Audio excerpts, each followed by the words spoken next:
Baik pemirsa, kita akan lanjutkan kembali pembahasan di program Penyejuk Kolbu dengan bahasan tentang gibah ini ya. Kalau tadi sudah dibahas mengenai perbedaan gibah dengan dusta, nah sekarang Akak tentunya penasaran nih, apakah ada kira-kira gibah yang diperbolehkan nih udah ya? Apakah ada nggak sih gibah yang diperbolehkan? Karena kalau misalkannya lagi ngumpul gitu ya, ternyata, ini bukan gibah nah. Nah, tapi sampai sekarang saya belum menemukan gitu ya. Sebenarnya benar tidak? Apakah ada gibah yang diperbolehkan? Bagi yang suka ngegibah jadi seneng. Ternyata dibolehkan. Nah, kita simak ya apa aja nih sebenarnya gibah yang diperbolehkan. Ya. Baik, ada beberapa bentuk gibah yang diperbolehkan dalam syariat. Ini berdasar kepada perkataan dari Syekh Mahmud Al-Misri dalam bukunya Rihlah Ma'as Shadiqin. Disebutkan ada 6 gibah yang diperbolehkan. Yang pertama, gibah dalam rangka mengadukan kezoliman. Ketika ada orang yang merasa dizolimi, ada orang yang kemudian disakiti, kemudian dia mengadukan dari kezoliman yang dialaminya itu, dia adukan kepada penguasa, hakim, atau apa sekarang sebutannya, Kak? Ya, pejabat daerah, atau mungkin kepolisian yang punya hak, yang punya wewenang. Lantas disampaikan kezoliman tersebut, maka ini adalah diperbolehkan. Gibah yang diperbolehkan yang pertama ketika seseorang ada kezoliman merasa atau dizolimi, kejahatan didapatkan pada dirinya, kemudian dia menyampaikan tiada lain untuk mendapatkan solusi dari apa yang dialami oleh dirinya.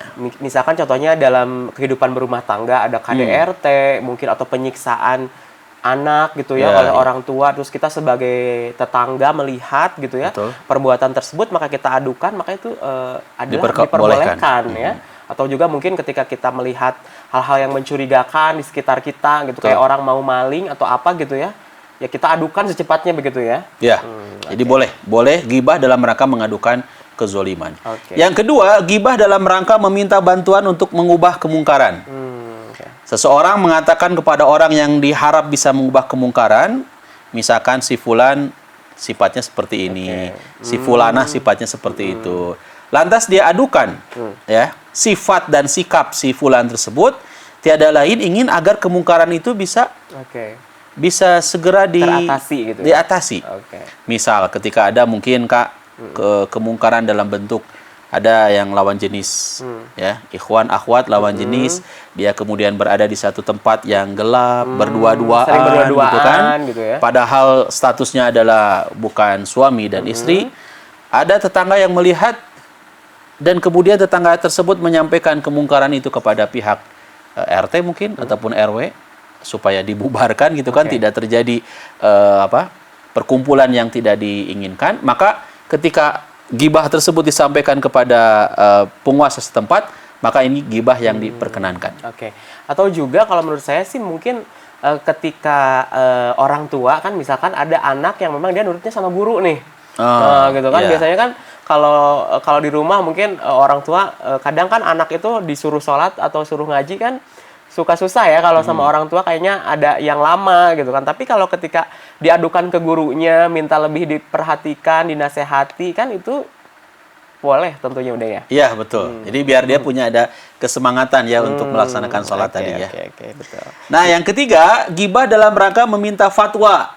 Nah, ini bisa juga pada prosesnya yang tadi Aka sempat sampaikan ya, urusan rumah tangga. Misal, mudah-mudahan tidak terjadi pada pemirsa ya, ketika ada seorang suami yang punya kemampuan ya dari sisi materi, tapi pelitnya minta ampun. Bukan hanya kepada saudara-saudaranya, bukan hanya kepada orang lain, tapi istri dan anaknya diperlakukan tidak baik dalam arti tidak memberikan perhatian dari sisi nafkah lahir kepada istrinya. Nah, ini kita boleh mengadukan mengenai sikap dan sifat dari suami ini kepada seseorang yang memang mungkin dia bisa dibilang menjadi penengah lah ya, untuk bisa mengingatkan, merubah kemungkaran tersebut. Hal ini pernah terjadi di dalam keterangan dari Aisyah radhiyallahu anha. Di dalam hadis disebutkan, Hindun, istri Abu Sufyan, berkata kepada Nabi, sesungguhnya Abu Sufyan adalah orang yang kikir, orang yang pelit. Dia tidak memberi kecukupan nafkah untukku dan anakku. Nah, pertanyaannya adalah, bolehkah aku ambil darinya tanpa sepengetahuan dirinya? Jadi mengambil sesuatu dari dirinya agar kebutuhan nafkah ya sehari-harinya terpenuhi. Rasulullah SAW bersabda, ambillah sebatas yang mencukupimu dan anakmu dengan cara yang baik. Ternyata ini juga mungkin pernah teralami oleh sebagian pemirsa ya. Punya jadi suami yang pelit, boleh nggak kemudian diambil nih, langsung ya? sebagian lah secukupnya. Jadi dia ngambil Uangnya. ngambil dari dompetnya mungkin langsung atau dari ATM-nya langsung ya.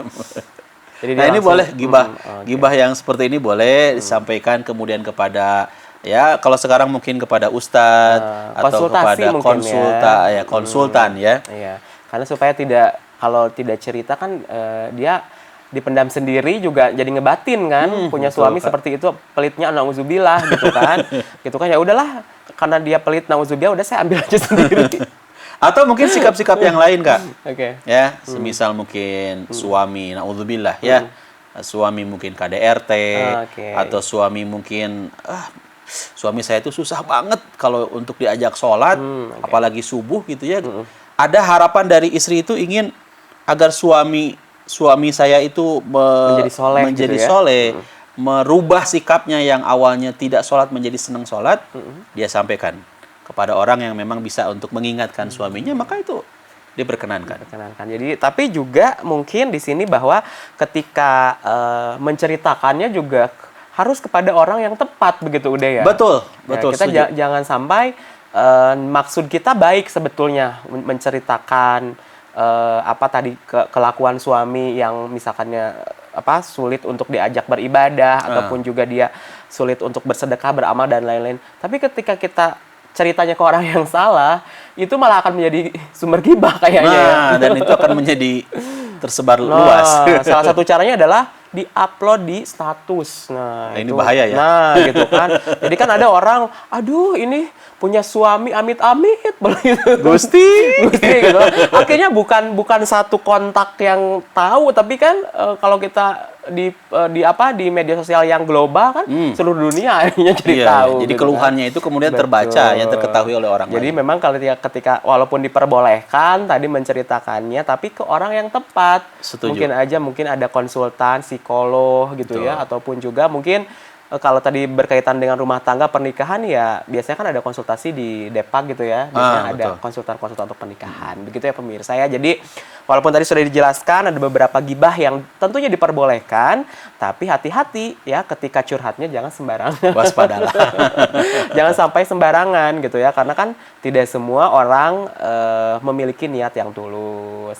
Ketika orang mengalami musibah kan bisa aja dalam hatinya dia malah ingin menambah beban dengan memberikan solusi yang tidak baik gitu ya. Dan yang berbahaya itu adalah ketika seseorang sedang menderita, dia tertawa di atas penderitaan orang lain.